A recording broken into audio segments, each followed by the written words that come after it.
What I have on my screen right now is the World Population Prospects that was published in 2024 by the United Nations. And as you can see here, the median prediction is that the world population is going to start to decline in 2080, 2090 after surpassing 10 billion people. But for other countries, this decline will be dramatically worse. So, for example, if we go see the country of China, right here, China is expected to be half its population in 2100. And also, if we look at the projections for age 70 and over, as you can see here, there will be a huge increase in the amount of old people in China. So what exactly should we make of those projections? Are we doomed to see in the future societies collapsing because their population are decreasing and the amount of old people that they have are increasing? Well, that was the opinion of a person I recently talked with. So here's the clip. I don't think in my and your lifetime there's going to be anything saving society. I think I think what the trends are, South Korea is already so below replacement, China's already so below replacement. Yeah, but you're assuming everything will stay the same. Like you're assuming that everything that like the predictions that we have right now will stay the same and people will not react to this information. But every time like a new study is published, people react to that information in a good way or in a bad way. And that makes the prediction made by the study not worthless because it was used to react to it, but not good anymore because we've reacted to that prediction. But it's actually very simple. Like we're consistently losing capacity for people because people are like aging out. And for a country like Japan, their dependency ratio... Yeah, you're doing it again. You're doing it again. You assume that the trends will stay the same in the future. So people have made trends right now, but now you are and I am and everyone around you are reacting to that information. So as you heard me explain, you shouldn't really be taking those projections as the absolute truth because those projections have big limitations. So to explain to you those limitations, let me first show you how those projections are actually calculated. So I took the time to read the 86-page methodology report for the World Population Prospects of 2024. And so let me give you a quick summary of how they do it. So they first take all the population data that they can gather from all countries that have more than 1,000 inhabitants. Then they take it from 1950 to 2024 and they extract from it the important variables, the main ones being total population, fertility rate, which is the average amount of birth a woman will give during her lifetime, and also life expectancy. So some countries don't have complete data for all of this. So in the report, they explain exactly how they cleverly find ways to fill in the gap in a way that is most accurate. Then they will use models to predict the future fertility rate and life expectancy of all countries. So for example, for fertility rate, what they use is the fertility transition model, which has 3 phases. It assumes that each country's fertility rates will go through those 3 phases. So it starts with phase 1, where the fertility rate is very high. And then it'll enter phase 2, which will start with a very sharp decline and then will start to slow down. And once it slows down and it goes slightly back up, that's when this phase 3 starts.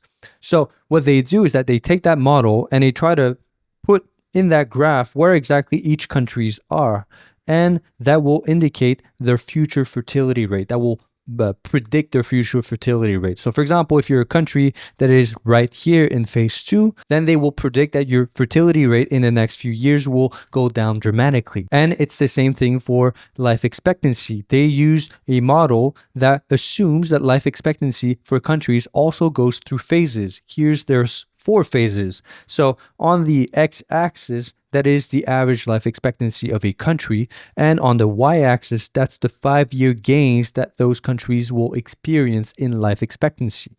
So as you can see here, when your life expectancy is at 30 and it starts increasing, the average 5-year gains in life expectancy will go up dramatically. I assume the reason why is because low life expectancy is probably due to high child mortality. So if you're able to fix your child mortality problem, then your life expectancy will go up dramatically.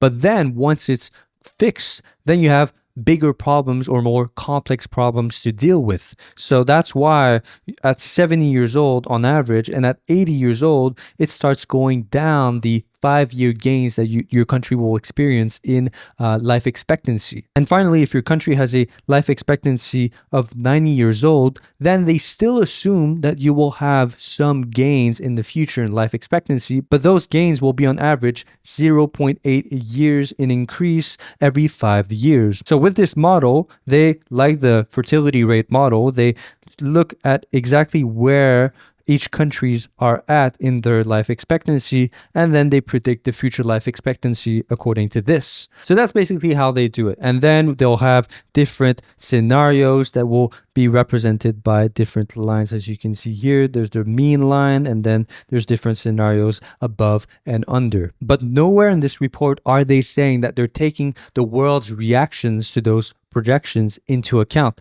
And it's completely normal, because if you think about it, if, for example, you say you have a problem and you're modeling that problem, and you say, okay, this is now, and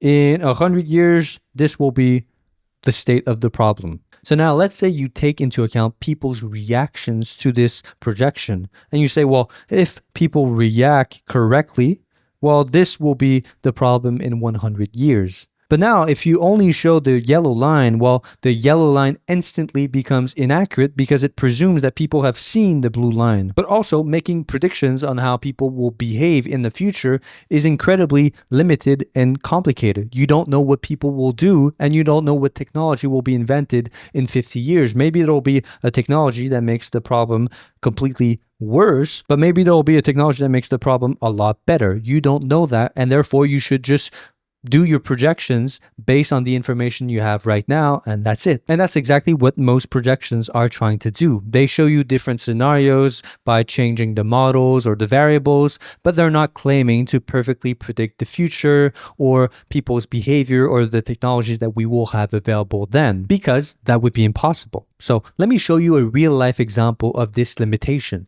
So in 1987, most countries, if not all, signed the Montreal Protocol, which goal was to phase out CFCs. And how it all started is that scientists in the 1970s found out that CFCs, which are chemicals that are usually emitted by spray cans, refrigerators, or foam, when interacting with the ozone layer, created a hole. And so they sounded the alarm, and that's when more funding was allocated to studying this issue. And that's how we got images like these that shows the ozone hole above Antarctica. And we also got in a 1981 assessment by the WMO that showed that if the emission levels of CFC stayed the same as the 1974 emission levels, then the ozone layer would be depleted by 15%. But here's the thing, because most of the world banded together and reacted to those projections and all of that new information, most of those projections became inaccurate. For example, in 2009, NASA published an animation that showed what would have happened to the ozone layer if CFCs had not been regulated. So on the left, this is the projected, our current world, and on the right is the world avoided. So orange means a high concentration of ozone, and blue means a low concentration of ozone. And as you can see here, if we move forward to in the future, the world we avoided was a world with way less ozone than the current world that we have. And now we have new projections that show that the ozone layer will start healing itself. So as you can see here, in 2060, the ozone layer should go back to the same it was in 1980. But again, those projections have limitations. There might be a new technology that is even more devastating for the ozone layer that we're not yet aware of. And in 2060, it might be lower than we anticipated. Or there might be something that allows us to heal the ozone layer even more quickly, and the projection would also be inaccurate. So projections are very good at showing, if everything stays the same, the good and the bad that the future holds for us. They're very good at showing us potential problems so that we can act accordingly, but they're not good at actually predicting the future. For example, if someone in the 1980s said that this world was guaranteed because of the projections, they would have been wrong. So if we go back to the very beginning and ask the question again, what should we make of those predictions, of those projections? Well, we can use those projections as a wake-up call to start trying to find what solutions could either slow down the decline in population or make it so that the decline in population doesn't affect us much. Now, what would be those solutions? Well, I don't know, because I haven't really thought about it, and also I can't really predict the future. Who knows, maybe in the future, in maybe 2060, there will be a new technology that makes population decline not so much of a problem or easier to deal with. Now, does those projections show that the future looks grim for us? Well, maybe, actually, probably. But I'm fairly certain that there are competent people that are currently working on solving this problem, and who knows what they will come up with. And after all, if there's a chance to make the future better, what's really the point of giving up?